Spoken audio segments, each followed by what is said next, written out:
안녕하세요. 여러분이 보내주신 자료들 잘 살펴봤습니다. 오늘은 그 물음표 미술 교육에 대해서 좀 더 깊이 파고들어 볼까 합니다. 네, 저도 자료 보면서 굉장히 흥미로웠는데요. 특히 그 원장님의 교육 철학이나 수업 방식들이 독특하더라고요. 맞아요. 7세 아이들부터 초등학생까지 그 실제 사례들도 있었고요. 그래서 저희가 이번에 좀 파악해보고 싶은 건 이 교육 방식이 어떻게 아이들 잠재력을 끌어낼 수 있는지 그 핵심을 좀 보려고요. 네, 특히 한국예술종합학교 출신 현직 작가분이 직접 운영하신다는 점, 그리고 그 물음표라는 이름처럼 호기심, 탐구를 중요하게 생각하시는 것 같아서 인상 깊었습니다. 문준기 원장님이시죠? 한예종 조형예술과 나오시고 전시 경력도 많으시고 2008년부터 직접 하셨다고 하니 꽤 오래되셨네요. 그렇죠. 그만큼 경험에서 나온 철학이 깊은 것 같아요. 핵심은 그거더라고요. 단기 성과보다는 굉장히 긴 호흡으로 본다는 거. 네, 그 장기적 관점이요. 프로그램이 뭐 1년에서 길게는 10년까지 간다고 해서 좀 놀랐어요. 네, 아이가 스스로 자기 관심사를 찾고 그걸 깊이 파고들 시간을 충분히 준다는 거죠. 이걸 나만의 탑쌓기라고 비유하시던데요. 아, 나만의 탑쌓기요? 네, 사람마다 다 다른 재료, 다른 방식으로 자기 탑을 쌓아 올리잖아요. 교육도 그렇게 아이 고유의 과정, 그 속도를 존중해야 한다는 거예요. 그 비유 좋네요. 네, 그래서 강요하는 게 아니라 진짜 자신이 원해서 하는 프로그램이 되어야 한다는 거죠. 그래야 자기 주도성이 생기니까요. 하긴 그래야 진짜 재미있게 하겠죠. 근데 아이들마다 속도도 다를 텐데 혹시 너무 자기 세계에만 빠지거나 그러진 않을까요? 그것도 중요한 지점인데요. 네.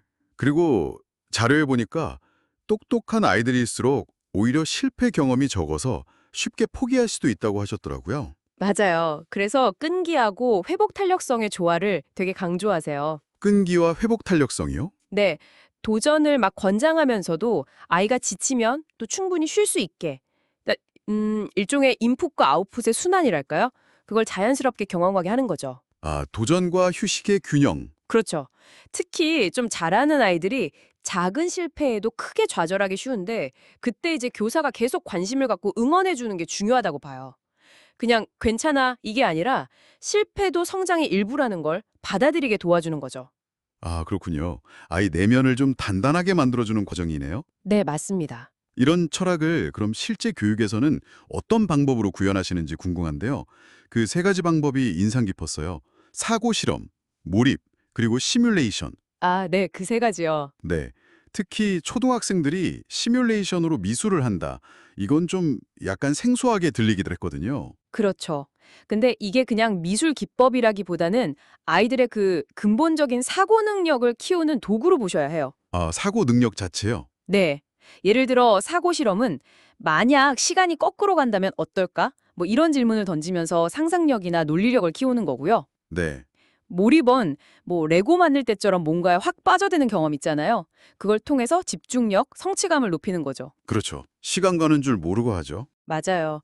그리고 시뮬레이션은 예를 들어 팅커캐드 같은 프로그램으로 가상도시를 만들어 보면서 좀 복잡한 시스템을 이해하고 문제 해결력도 기르고 뭐 그런 방식이에요. 와, 그러니까 미술을 매개로 훨씬 더 넓은 영역의 어떤 지적 성장을 이끌어내는 거네요. 바로 그거죠. 생각을 키우는 도구로서 미술을 활용하는 겁니다. 그래서 꼭 아이디어를 먼저 떠올리고 작업하는 순서만 있는 게 아니라 직접 만들어 보면서 생각이 발전할 수도 있다고 보고요. 아, 그 순서가 바뀔 수도 있다. 그것도 흥미롭네요. 네, 창의성이 발현되는 방식이 꼭 하나만 있는 건 아니니까요. 그런 맥락에서 창의성에도 단계가 있다고 설명을 하시는데 이걸 기업 발달 과정에 비유한 게 재밌어요. 기업 발달 과정이요? 네, 처음에는 기존 부품을 그냥 조립하는 단계에서 시작하잖아요. 뭐 레고 조립 같은 거요. 네네. 그러다 점점 부품을 직접 만들거나 응용하는 약간 부분 생산 같은 단계를 거치고 아, 뭐 커스텀 PC 조립하듯이. 그렇죠. 그러다 나중에는 아예 모든 걸 독자적으로 설계하고 만드는 그런 완전한 자체 제작이나 혁신의 단계로 나아간다는 거죠. 와, 단계별로 설명을 해주시니까 확 와닿네요. 그럼 교사나 부모가 아이가 지금 어느 단계에 있는지 좀 이해하고 지지해 주는 게 중요하겠군요. 바로 그겁니다. 그리고 이런 창의성 발달은 미술에만 국한되지 않아요. 물음표 미술은 미술을 중심으로 과학, 수학, 문학, 뭐 이런 다양한 분야를 넘나드는 그런 융합 교육을 추구하거든요. 아, 융합교육. 요즘 많이 이야기하는 스팀이랑 좀 비슷한 느낌인가요? 그러면서 자연스럽게 과학 원리를 배우거나 네. 아이가 쓴 창작글을 바탕으로 애니메이션을 만들면서 문학이랑 연결시키기도 하고요. 시사적인 내용을 웹툰으로 만들면서 역사나 사회 이슈를 다루기도 하고요. 와, 그냥 지식을 나열하는 게 아니라 프로젝트 안에서 되게 자연스럽게 녹아들게 하는 거군요. 그렇죠. 프로젝트 운영 방식도 보면 혼자 하는 개인 작업도 있고 또 같이 하는 공동 작업도 있어요. 아, 개인 작업이랑 공동 작업 어떤 차이가 있나요? 개인 작업은 당연히 학생이 주도적으로 자기가 하고 싶은 걸 하는 거고요.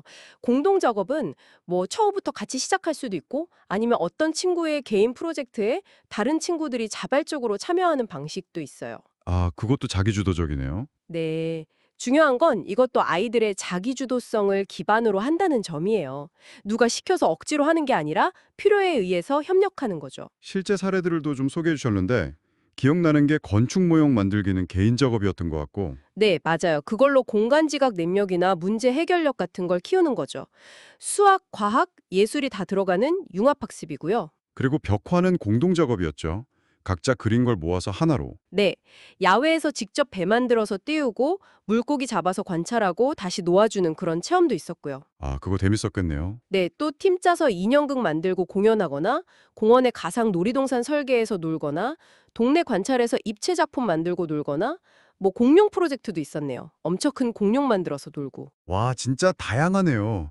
듣기만 해도 애들이 신났을 것 같아요. 그렇죠. 인체 프로젝트 같은 경우는 자기 키안한 모형 만들어서 내부 탐구하는 개인 작업도 있었고요. 들어보니까 물음표 미술 교육은 단순히 미술 기술을 가르치는 곳이라기보다는 정말 긴 안목으로 아이 각자가 자기만의 탑을 단단하게 쌓아 올리도록 돕는 그런 여정처럼 느껴지네요. 맞습니다. 사고 실험이나 몰입, 시뮬레이션 같은 도구로 생각의 깊이를 더하고 또 창의성 단계를 이해하면서 성장을 돕고 융합 교육이나 자기주도 프로젝트로 배움 자체를 즐겁게 만들고요. 네, 핵심을 잘 짚어주셨어요.